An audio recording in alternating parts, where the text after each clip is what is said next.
काजल सिंह और आप सभी का स्वागत है हमारे चैनल पर। बॉलीवुड का पर्दाफाश हो रहा है। जिस तरीके से बड़े बड़े नाम सामने आ रहे हैं, अब रिपब्लिक भारत ने एक बड़ा खुलासा किया है और वहीं दूसरी तरफ उद्धव ठाकरे और आदित्य ठाकरे की मुश्किलें बढ़ गई हैं। कुछ ऐसे आरोप हैं जिनके बाद 6 महीने की जेल आदित्य ठाकरे को हो सकती है। इस पर हम बाद में बात करेंगे, लेकिन सबसे पहले आते हैं डी और के दो ऐसे सेलिब्रिटी हैं बॉलीवुड में जो सुपरस्टार हैं और जो के हैं वो 90s की हीरोइन है, जानी मानी हीरोइन है। उनके बीच में उनकी चैट सामने आई है जो ड्रग्स की बात कर रहे थे आपस में। अब इससे पहले जया बच्चन ने जो सवाल उठाया था कि बॉलीवुड गंगा की तरह पवित्र है, बॉलीवुड पर सवाल उठाने से पहले आपको सोचना चाहिए था, सरकार का समर्थन मिलना चाहिए था जो लोग बॉलीवुड पर सवाल उठा रहे हैं। लेकिन आज जया बच्चन क्या कहेंगी जब बॉलीवुड का जो गंदा खेल है वो सामने आ रहा है।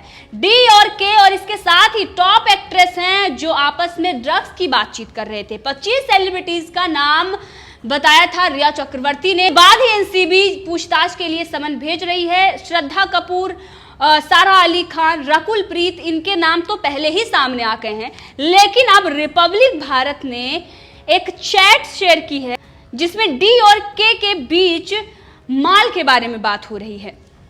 इस जो चैट सामने आई है उसमें डी ने पूछा है के से, क्या तुम्हारे पास माल है? के ने उसके बाद जवाब दिया है, हाँ है, लेकिन घर पे है, अभी मैं बांद्रा में हूं। उसके बाद के ने ये कहा कि अगर तुम्हें चाहिए तो मैं अमित से बोल देती हूं। फिर डी ने कहा हाँ जरूर। फिर के ने कहा कि अमित के पास है, वो ला रहा है। डी ने कहा हैश ला रहा है। डी ने लिखा हैश ला रहा है ना। फिर उसके बाद उन्होंने कहा कि वीड नहीं चाहिए। के ने लिखा तुम कोको के यहाँ कितने बजे आ रही हो? डी ने लिखा कि 11:30 से 12 के बीच। उसके बाद डी ने लिखा कि शैल वहां कब तक रहेगी? के ने लिखा मुझे लगता है कि उनसे 11:30 तक का कहा था क्योंकि उन्हें 12 बजे कहीं और पहुंचना है। अब ये जो बड़ा खुलासा रिपब्लिक भारत कर रहा है, अर्नब गोस्वामी ने यहां तक कि अपने शो में ये कहा है कि पूछता है भारत में कि मेरे फोन में, मेरे मोबाइल फोन में ऐसे कई राज हैं जिसको देखने के बाद जो ये ड्रग्सी है, जो ये गंजेड़ी हैं, जो ये नशेड़ी हैं, उनको हार्ट अटैक आ जाएगा। अब अर्नब गोस्वामी ने जो ये दावा किया है, जिस तरीके से वो कह रहे हैं, और रिपब्लिक भारत जो लगातार खुलासे कर रहा है, अब ये दिन दूर नहीं है कि बॉलीवुड के जो टॉप एक्ट्रेस हैं उनका जो चेहरा है वो उस चेहरे से पर्दे हटेंगे और वो सामने आएंगे। जो श्रद्धा कपूर, रकुल प्रीत हो या फिर जो सारा अली खान है, उनके नाम के खुलासे पहले ही हो चुके हैं। वहीं दूसरी तरफ टाइम्स नाउ के हाथ भी एक चैट लगी है जिसमें NJS अक्षर से शुरू होने वाली एक्ट्रेसों की बीच में ये बातचीत हुई है। यानी कि सिर्फ डी और के नहीं, NJS भी इस पूरे रैकेट में शामिल हैं। अब ये सारी जो चैट सामने आ रही हैं, जिस तरीके से खुलासे हो रहे हैं, ये दिन दूर नहीं कि जया बच्चन जो बॉलीवुड को बचाने की बात कर रही थी, सरकार से समर्थन की बात कर रही थी, जो ये कह रही थी कि बॉलीवुड पर सवाल उठाना गलत है, बॉलीवुड में गटर कहा गया वो गलत है। अब उसी गटर की सफाई जरूरी है। अब उसी गटर की जो गंदगी है वो धीरे धीरे सामने आ रही है और उस गंदगी को साफ करना बेहद जरूरी है। महाराष्ट्र सरकार इसमें फेल रही है क्योंकि महाराष्ट्र सरकार के नाक के नीचे ही ये सब होता आ रहा है और पुलिस जिस तरीके से उनका समर्थन कर रही है, रिया चक्रवर्ती को जिस तरीके से प्रोटेक्शन दी गई, ड्रग्स माफिया और मूवी माफिया का जो समर्थन महाराष्ट्र सरकार कर रही है, इससे ये दिखाई दे रहा है कि इसमें कहीं ना कहीं महाराष्ट्र सरकार की भी कुछ ऐसी खामियां हैं या कमियां हैं या कुछ मजबूरी है जिसके चलते वो समर्थन कर रही है। लेकिन वहीं जैसे कि मैंने आपको बताया कि दूसरी बड़ी खबर है आदित्य ठाकरे को लेकर। 6 महीने की जेल आदित्य ठाकरे को हो सकती है। तो आपको बता दें कि महाराष्ट्र के मुख्यमंत्री उद्धव ठाकरे के बेटे आदित्य ठाकरे और एनसीपी सांसद सुप्रिया सुले की मुश्किलें जो हैं वो बढ़ गई हैं। तीनों पर चुनावी हलफनामे में गलत या अधूरी जानकारी देने का आरोप लगा है। यानी कि उद्धव ठाकरे, आदित्य ठाकरे और सुप्रिया सुले तीनों अब फंस चुके हैं। मामले की गंभीरता को देखते हुए चुनाव आयोग ने इसकी जांच सीबीडीटी को सौंप दी है। दरअसल वर्तमान में महाराष्ट्र सरकार के सत्तारूढ़ दल शिवसेना और उनकी सहयोगी पार्टी एनसीपी, जिनके नेता सुशांत सिंह राजपूत मामले को दबाने की कोशिश कर रहे थे, वहां के गृह मंत्री अनिल देशमुख लगातार इस पर बयानबाजी कर रहे थे, लेकिन अब उन पर ही तलवार लटक रही है और उनको 6 महीने की जेल उनके जो नेता हैं उनको हो सकती है। अब इन नेताओं के बारे में जानकारी देते हुए शिकायतकर्ता ने कुछ दस्तावेज चुनाव आयोग को सौंपे हुए हैं, जिसमें पता चला है कि इन नेताओं ने चुनावी हलफनामे में अपनी संपत्ति और देनदारी की अधूरी जानकारी दी है। यानी कि ये मनी लॉन्ड्रिंग का भी केस बन रहा है, जिसके चलते तीनों नेताओं को जांच का सामना करना पड़ेगा। चुनाव आयोग ने इन दस्तावेजों को देखते हुए जांच के लिए सीबीडीटी के पास भेज दिया है। बता दें कि हलफनामे में लिखी संपत्ति और देनदारी की जानकारी सीबीडीटी वेरीफाइड करेगा, जिसका इंतजार चुनाव आयोग कर रहा है। अगर शिकायतकर्ता के द्वारा दी गई जानकारी सही पाई गई तो तीनों नेताओं को पीपल एक्ट की धारा 125 के तहत मुकदमा दर्ज हो सकता है। इसके अलावा उनको 6 महीने की जेल या जुर्माना हो सकता है। लोकसभा और विधानसभा चुनाव से पहले खड़े होने वाले उम्मीदवार को चुनाव आयोग के सामने अपनी सभी तरह की जानकारी देनी होती है। इसमें आपराधिक मामले, चल अचल संपत्ति, देनदारी, लेनदारी और अपनी शैक्षिक योग्यता का ब्यौरा देना होता है। वहीं साल 2013 में चुनाव आयोग ने तय किया था कि हर उम्मीदवार की ओर से दी गई लिखित जानकारी की जांच सीबीडीटी करेगा। अगर उनके द्वारा दी गई जानकारी गलत मिलती है तो उनके खिलाफ कार्रवाई की जाएगी। अब ये जो मामला है बहुत ही गंभीर है, क्योंकि चुनाव आयोग ने इस पर एक्शन भी ले लिया है। जांच भी अब चल रही है इस मामले में और अब आदित्य ठाकरे, उद्धव ठाकरे और उसके साथ ही सुप्रिया सुले को 6 महीने की जेल हो सकती है।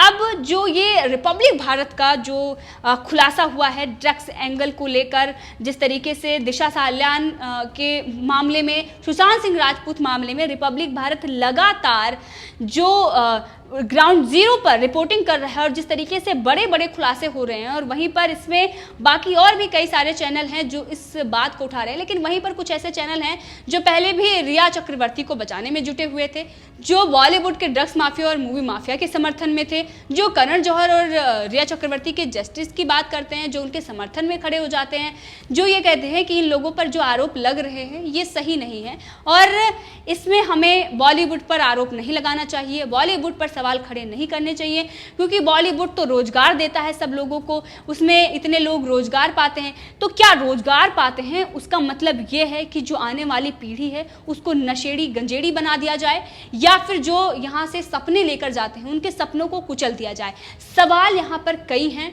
महाराष्ट्र सरकार पूरी तरीके से फंस रही है। राष्ट्रपति शासन लगाने की बात बहुत पहले से ही चल रही है, मांग भी जनता उठा रही है, लेकिन अब जिस तरीके से इनके जो भ्रष्टाचार हैं, जो इनके कारनामे हैं, वो धीरे धीरे आ रहे हैं। अब आपने देखा कि आईपीएस अधिकारियों पर भी आरोप लगाए जा रहे थे कि वो सरकार गिराने की कोशिश कर रहे हैं। जब आपने कुछ गलत किया होगा तभी आपकी सरकार गिर रही है। ड्रग्स माफिया, मूवी माफिया को आप समर्थन कर रहे हैं। जो वहाँ के बड़े बड़े जो दिग्गज हैं इस वक्त, जो जिनको नई नई सत्ता मिली है, वो किस तरीके से बयानबाजी कर रहे हैं, उलूल जुलूल बयान दिया जा रहा है। कंगना रनावत और बाकी जो लोग सुशांत सिंह राजपूत मामले में खुलासे कर रहे हैं उन पर बदले की कार्रवाई की जा रही है, पत्रकारों की आवाज दबाने की कोशिश की जा रही है।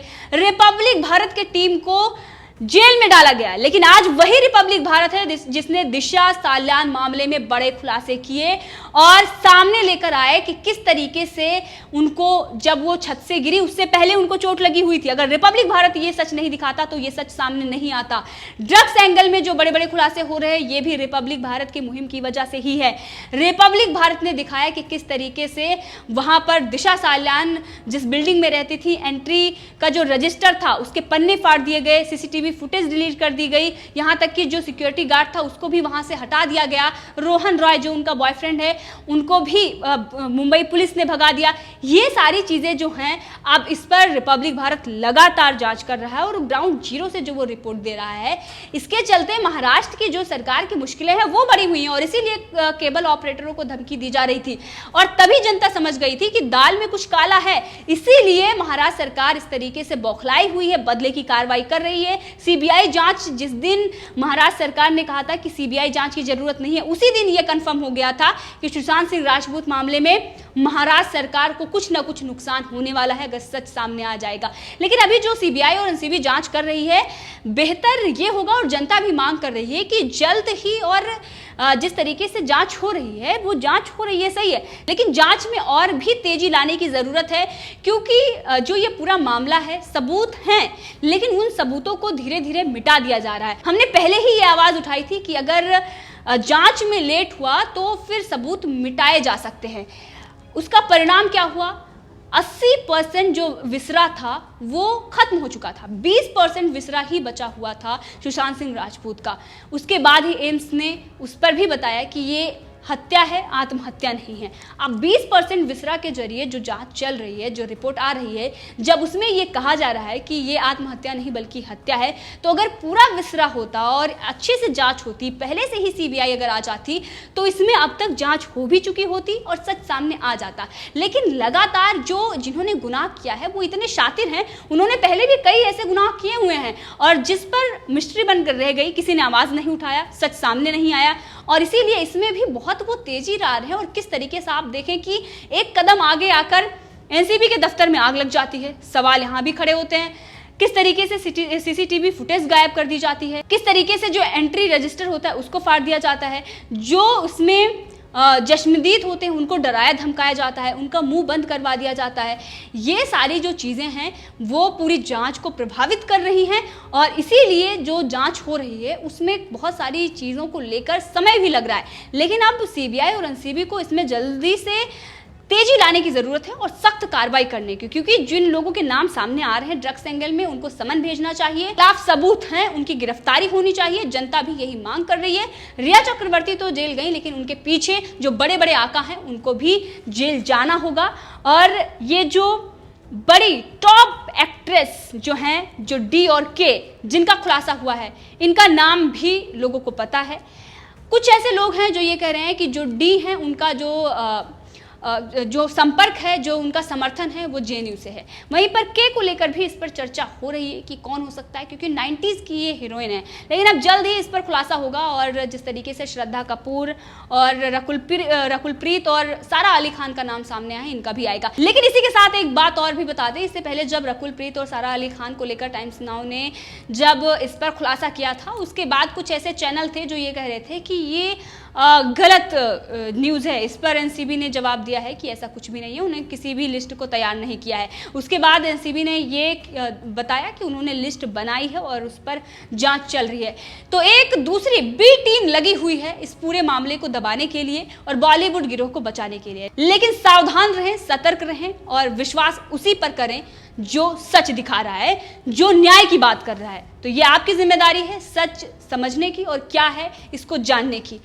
अब जल्द ही बड़े लोगों के नाम आएंगे। वो बड़े तो अब नहीं हैं, क्योंकि जो उनके कारनामे हैं वो बहुत ही गिरे हुए हैं, लेकिन जो अपने आप को एक पोजीशन पर जाकर बैठ चुके हैं, चाहे नेपोटिज्म के कारण या फिर चाटुकारिता या चमचागिरी के कारण, या कुछ ऐसे हैं जो अपने टैलेंट के कारण वहाँ पर बैठे हैं लेकिन अब गलत फ़ायदा उठा रहे हैं अपने पोजीशन की, तो उन लोगों पर भी कार्रवाई होगी।